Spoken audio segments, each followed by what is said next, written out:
Our coverage continues from Indianapolis. We now have the pleasure of being joined by Cincinnati Bengals head coach Zac Taylor. Coach, it's a pleasure having you here on set. Fresh wound, 2 weeks removed here from the Super Bowl.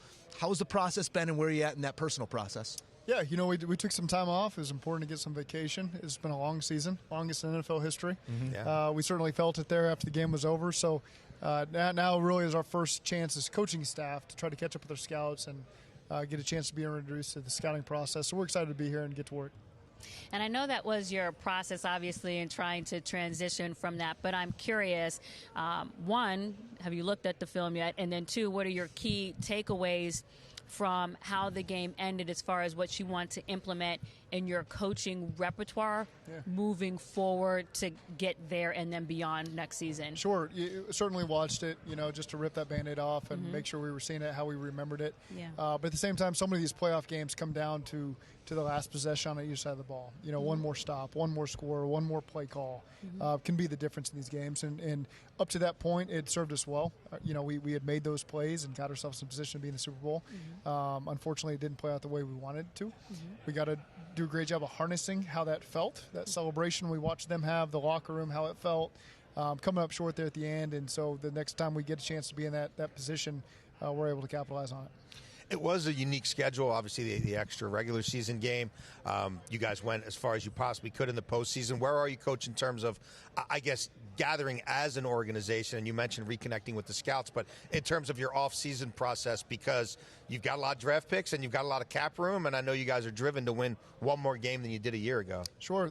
Free agency's right up on us. Yeah. And so that's the priority number one. Obviously, we're here. We get a chance to gather more information on these guys. Duke Tobin and the staff have done a great job over the last several months getting a head start here. So we'll catch up as a coaching staff with our scouts, but free agency is the number one priority.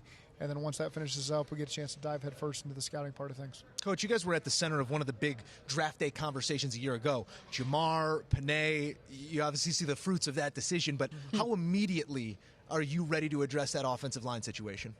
Well, we just want to make our team the best we can make it. And our offensive line helped us have 2,000-yard receivers, a 1,000-yard rusher.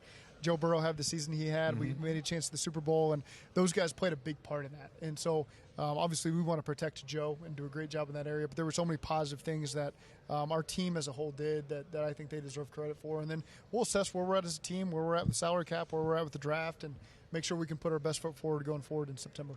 And given where you are with the draft position, then how do you assess the offensive line talent? Because it's not like you guys are at the top, in comparison to years in the past. Well, there's also some young guys that we've drafted over the last 2 years that now have a chance to continue to grow. And so we get a chance to evaluate every opportunity we have, free agency, the draft, to make sure our team is the best team we can have. And combine that with people we already have in the building, veterans and young players, to where that we can be the best at every position we can and try to win as many games as possible next year. Your conference seems to be in a golden age of young quarterbacks, not just quarterbacks, but explosive quarterbacks who haven't even entered their prime. You've got one of them.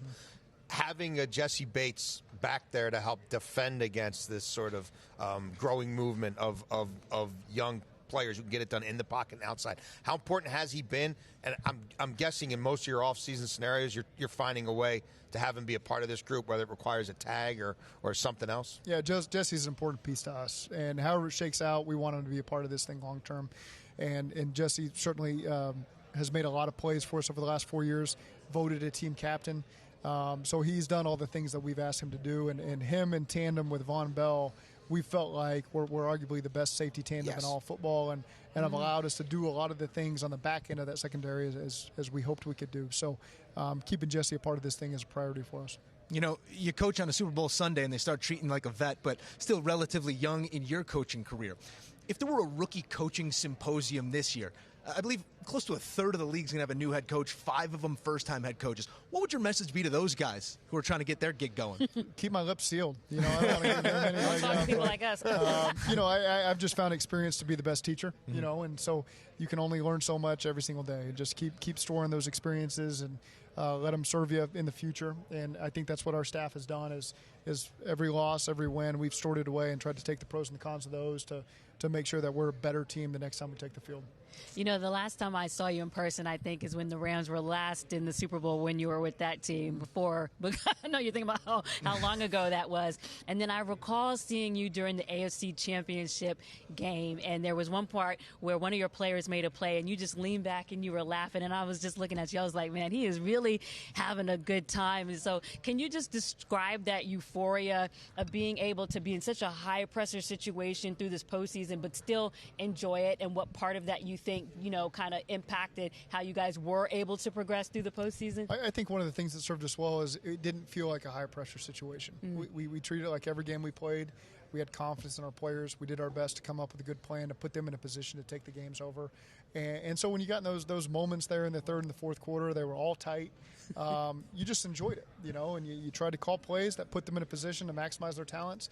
Our guys went out there and they made a ton of plays that got us to the Super Bowl. And you know, we tried our best to enjoy that whole process. Not every head coach is smiling during the game. You come from a ever-growing coaching family tree there with Sean McVay, and Josina mentioned your time in L.A.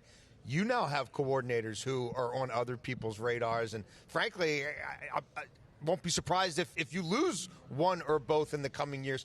Life comes at you fast, doesn't it? I mean, it wasn't that long ago, you know what I mean, that you were kind of one of the up-and-comers, and now people, I think, are going to want to start plucking from your family tree. Well, nobody probably wanted to hear it, but when we were 2-14, I knew that we had a tremendous coaching staff, and that someday people were going to come and try to take them away. And so it's no surprise that we're where we're at, because those guys kept their head down. They stayed positive. The players believed in what they were saying to them. They made the players better. And now here we are. And so you mentioned, you're probably referencing Brian Callahan and Lou Anarumo, but Darren Simmons, our special teams coordinator, assistant head coach, he's ready for an opportunity as well. And I hope to never lose any of them. Because good luck with that, coach. Part of what we're doing. But part of, you know, playing in these championship games is people start to notice the staff you got, and we got plenty of guys that are going to get opportunities here over the next couple of years. Coach, we know that there's work to be done, but we can't thank you enough for stopping by here with us on HQ. Best of luck moving forward. Awesome. Thank you all for having me. Do you want a sports network that delivers everything that matters about the game? The highlights, the picks, the instant analysis, no yelling, no fake debates, no politics. Hit the subscribe button and never miss a moment.